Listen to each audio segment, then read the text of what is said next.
Okay, good afternoon. Today we are starting chapter 12, Immigrants, Labor, and Cities. This is a great chapter for us to talk about immigrants because unless you are 100% Ojibwe or 100% Dakota, your family had immigrants that came to Minnesota at some point in time, right? I don't think anybody in here is 100% American Indian. So we all have some kind of immigration stories to share about our family. So here, that leads us into our project that we are doing for this chapter. So this is called the Family Heritage Project. Starting April 16th, today, the sixth grade students will be learning about immigration and the blending of many cultures that makes Minnesota's character unique. As part of this unit, I encourage parents to sit down with your student and help him or her learn about their family's history. By the end of this social studies unit and the completion of this project, all students will be able to answer this question: why am I in Minnesota? How did I end up here? The goal of this project is for students to share their family story or heritage with their classmates. In order for this project to be successful, I encourage parent participation in gathering family information. You are not researching on your own. It's not like History Day where we just Google stuff, right? You're talking to your family, talk to your parents. This opportunity allows the parent and student to work together to preserve their family's heritage, history, and tales. There are many possible project ideas students can complete for this project. Below are ideas to choose from that would make an excellent family heritage project. So projects should be in the form of a poster, a digital slideshow, or a video. Okay? What you would put on your poster, on the slideshow, in the video, could be something like a family tree, where you list, you're at the bottom with you and your siblings, and then your parents and their siblings, and grandparents and their siblings, and putting where they lived, where they came from, right? So that included on the family tree, so we can see, however far back you can go, where your family lived, how many generations ago. Maybe a map of where ancestors migrated from and to. Mr. Gambino's dad, Matteo, he started off in Sicily. That's where he was born. After World War II, his family moved to France. Then when he became an adult, he moved to Canada. And then he came down to Chicago, and that's where he lives now. So you could have that map of where they moved to and why they were moving. You could have a timeline of an ancestor's immigration story. You could have interesting discoveries from her family research, like famous ancestors, interesting stories from ancestors' life, ancestor accomplishments and honors, daily life accounts from ancestors. You could have the sharing of some form of family heritage, which could include family heirlooms or treasures. And if you want to just take a picture and show the picture of it instead of bringing in the treasure, because we don't want it to get broken here at school, because it's a treasure, you could just have pictures of it. Family documents, like my grandpa, his family came through Ellis Island, and we can see his name on the registry at Ellis Island, which is pretty cool. Okay, so you could have something like that in there. Traditional clothing. My girls were in Irish dance, and they had Irish dance outfits. Okay, so you could have, if you have traditional clothing or pictures of the traditional clothing. Traditional food recipes. We're not sharing the food from your ancestors, but recipes, the cooking tools or the methods. I could go into have a whole workshop on how Mr. Gambino's family makes tomato sauce. They grind up the tomatoes and all the stuff they put into it to make the amazing sauce. But there's a method to it. There's special tools they use. It could be the flag of where you're from, family crest, traditional music from the ancestors' homeland. So those are all ideas of things that you could put into your project. You could have a poster and you could also have items to show, right? So you decide how you're going to highlight, how you're going to share your family history. Parents' interest and assistance in this project will help students connect with their family's heritage, and the information they present in class will make it a very meaningful experience for all. The rubric for this project is on the reverse side of this letter. Projects are due April 25th, next week, Friday. So it's a week and a half. We have Easter this weekend. A lot of us see grandparents and aunts and uncles for Easter. It's a great time to say, hey, Grandpa, do you got any stories to share with me? I've got some questions for you. Do you have anything from the old country that I could maybe take a picture of, or I could share it? Right? So talk to your grandparents, talk to your aunts and uncles. It doesn't just have to be you and your parent. We are not doing, we'll probably have one day next week to do work time, but the majority of your project is talking with your family and figuring all of that out. Okay. On the rubric, I see hands up, but I want you to listen first because I might answer some questions as I go through stuff. On the rubric, to get the 4 out of 4 for each section, this is what you need to do. Presentation appearance.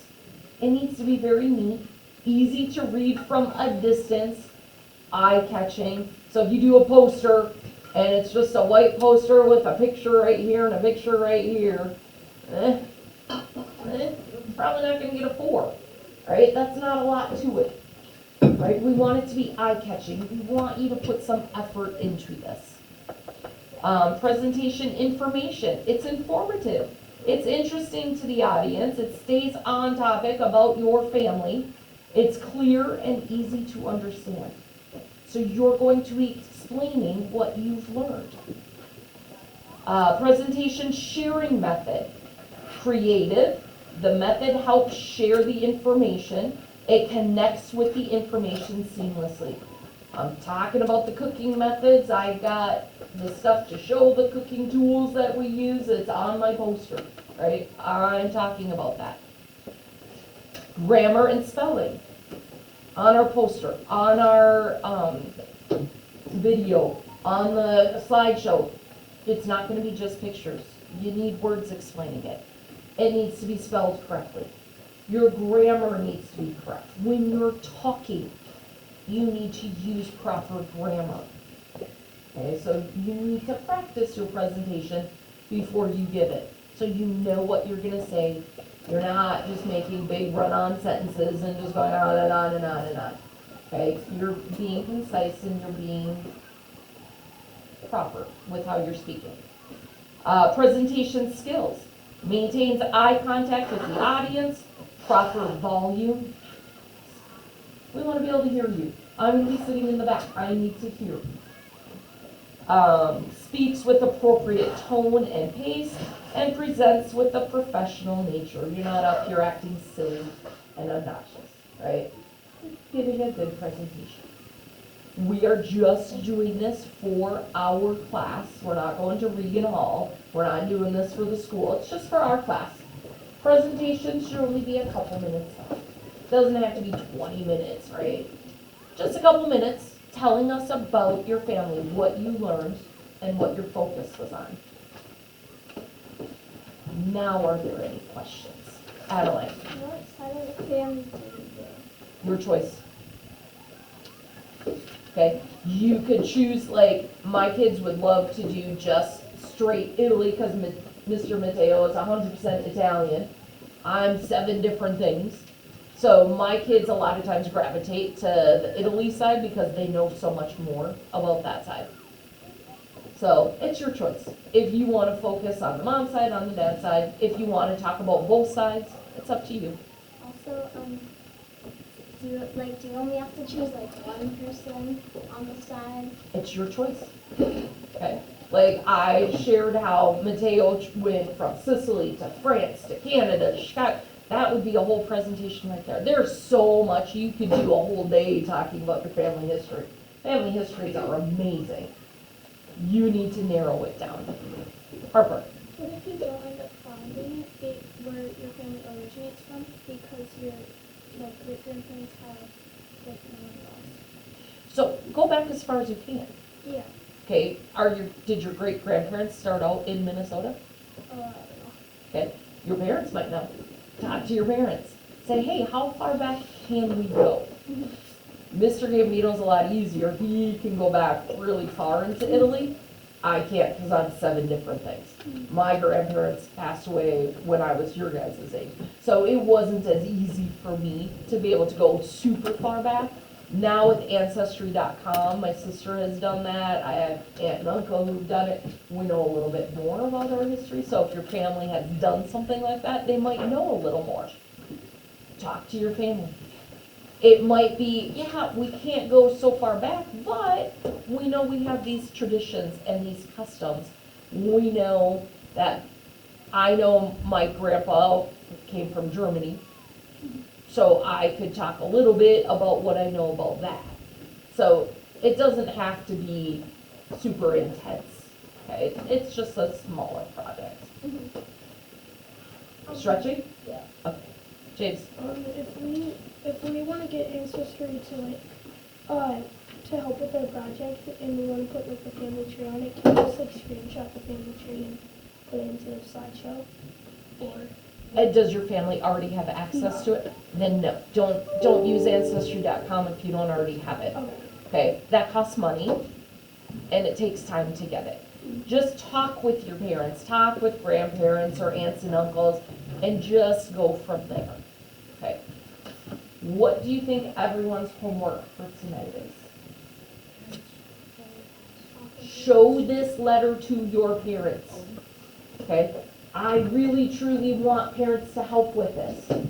That research is not just for you. You need to talk with people. You need to get stories from your parents, your grandparents, your aunts and uncles. Get what information you can. Decide what focus you're going to take. And start coming up with an idea of what you need to do. Like I said, I don't know if I told you guys yet. I told the other class. We're probably gonna have one day where we might have some work time in class on this. But this is a mostly at-home deal. It's due next week Friday, right? So this is a mostly at-home. It's not like History Day where we had all this work time in class. This is a small project. Be prepared to work on it at home. Are we presenting on Friday? Yes. Presentations will start on Friday. If people are ready, we might even be able to have some presentations on Thursday, if people are done early. Okay, so that just depends on how, this is the first time doing this project, so I'm gonna gauge it, just like in math class, I said, oh, 2/3 of the class isn't done with the test, we're gonna make it a 2-day test. We're gonna be a little flexible, I'm gonna see how it goes. Harper? Will we take multiple days to present? I don't know, Harper. It depends on what we need. If somebody has a lot that they want to say and it takes 5-6 minutes for them to do a presentation, and I have 10 people doing that, that's a whole class time. So then I would need 2 days. We'll see. We'll see what we need. If it's, everybody does a 1 to 2 minute presentation and it's pretty quick, we won't need that. So that flexibility kind of comes in. Any other questions?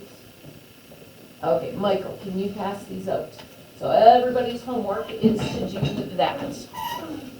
Shh, we are still doing our chapter on immigrants, labor, and cities. Okay, so we are still doing a chapter.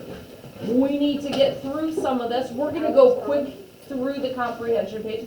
I'm gonna walk us through, we're not gonna listen to every single section in our book, because some of it I'm gonna kind of skim over with us. Okay, so I'm gonna walk us through some of these sections.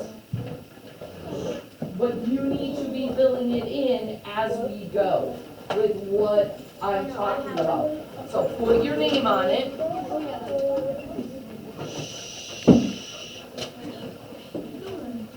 James, can you finish passing these up?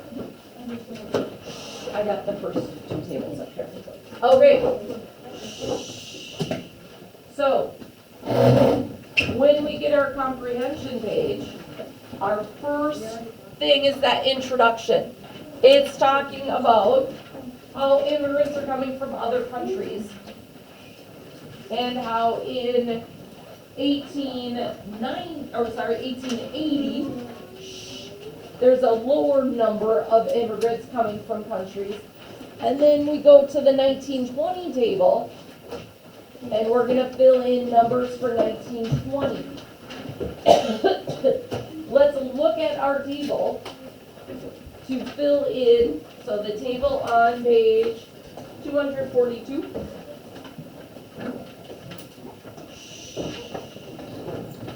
Let's fill in our numbers together. All right, so if we look at the 1880s, that's at the left end of our table here, our chart. Our first country to look at is Sweden in red. About how many immigrants were there in Minnesota in 1880 from Sweden? Nolan? Nope, other side, the left side. 40,000. So there's about 40,000 immigrants from Sweden. How many from Germany? Germany's our blue. Well, how many immigrants were from Germany, Ruby? Like 60,000. Yeah, a little bit more than 60,000 because it's above that line. So I would say probably like 63,000 because a little bit above the line. How many immigrants would be from Poland, the orange? Robbie? 2,000. Yeah, like 2,000. That's close to the bottom. Let's look how it changed 40 years later. How many were from Sweden 40 years later? Robbie? Like 110,000. Yeah, 110,000. How many came from Germany? Eleanor? 70, 80. I'd probably say 75,000. About 75,000 from Germany. How many from Poland? Adeline? Like 19,000. Yeah, like 19,000, 20,000, around there. So if we look at Sweden, Sweden had the biggest jump. We went from 40,000 to 110,000. Poland and Germany, we still pulled some people from there. They went up. There was more coming in from there. Sweden had the hugest jump. Why do you think there was that big increase of people coming to Minnesota in those 40 years? Think about what we know about from 1880s on, what was happening. Adeline? There was railroads and there was like a bunch of industry. We had the railroads and industrialization. So we talked about the railroads spreading out and how we had more farmers, more land, access to that. We talked in the last chapter about our factories and how they were growing bigger. Charles Pillsbury didn't want just the small little flour mill. He wanted that big flour mill. And he turned it into the capital, the flour capital of the world. Right? So all these industries were growing, factories were growing. People were coming here saying, wow, this is amazing. I can own farmland. I can get jobs in the city. I'm going to write home about it. I'm going to try to get more people to come here. And so our population just kept growing because Minnesota's an amazing place. Everybody wanted to come here.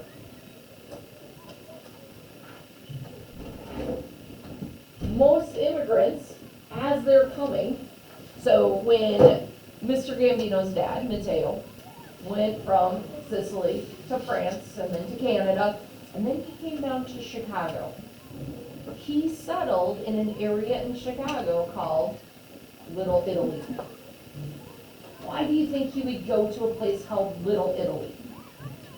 Robbie? It's Italy, which is Spain. What about it would make it like Italy? The food? Yeah. They had the food that he's used to, that Italian food, like pizza. What else? There's probably more Italian people there. There's other Italians living in Little Italy, people like him. Okay, people who understand him. What language do you think they all spoke? Italian. Italian. A lot of them living here were learning that English, and they could speak English, but they also knew Italian. So he grew up, he was born in a town called Cinciana. My mother-in-law, Maria, her mom was born in a town called San Biagio, and they were right next to each other. And so in Chicago, they knew a lot of the same people. So when Matteo came to Chicago and he went to Little Italy, he knew people there from his hometown. He knew people from the neighboring town, and that's how he met Maria, because they knew the same people. So when immigrants come over, they're not going to want to go somewhere where they're alone. They can't communicate with people because they don't know the language. They can't find the food that they're used to. It's all weird food, right? It tastes different. Nobody knows them. Nobody understands what they're going through. No, they're going to go to where there's other people like themselves. So Little Italy was a great place for all those Italian immigrants to come in, where they felt comfortable. They felt kind of like home, right? They had that same food. The language is the same. And they felt comfortable there. So we're going to hear about what would happen here in Minnesota, okay, where people would settle and what kind of people were settling there. So the city grows quickly, right? Minneapolis, we saw how many immigrants were coming in and how big it was growing in Minnesota. The cities are growing. What was growing in the cities at this time period? Industries, right? All those sawmills, the flour mill, they're getting bigger. So more people are coming because there's more jobs to be had. So if we look at this first paragraph, it's going to answer number 2. How did the population of Minnesota's urban areas change from 1880 to 1920? Cities grow quickly. Minnesota's urban areas, or cities, were bursting with people at the turn of the 20th century. Minneapolis especially had grown beyond most people's expectations. In 1880, Minneapolis's population was about 46,000. By 1890, it had jumped to 165,000. The population reached 203,000 in 1900 and 301,000 in 1910. Minneapolis was not alone. Other cities in the state experienced similar, although less dramatic, growth. By 1920, more than 40% of the people in Minnesota lived in urban areas.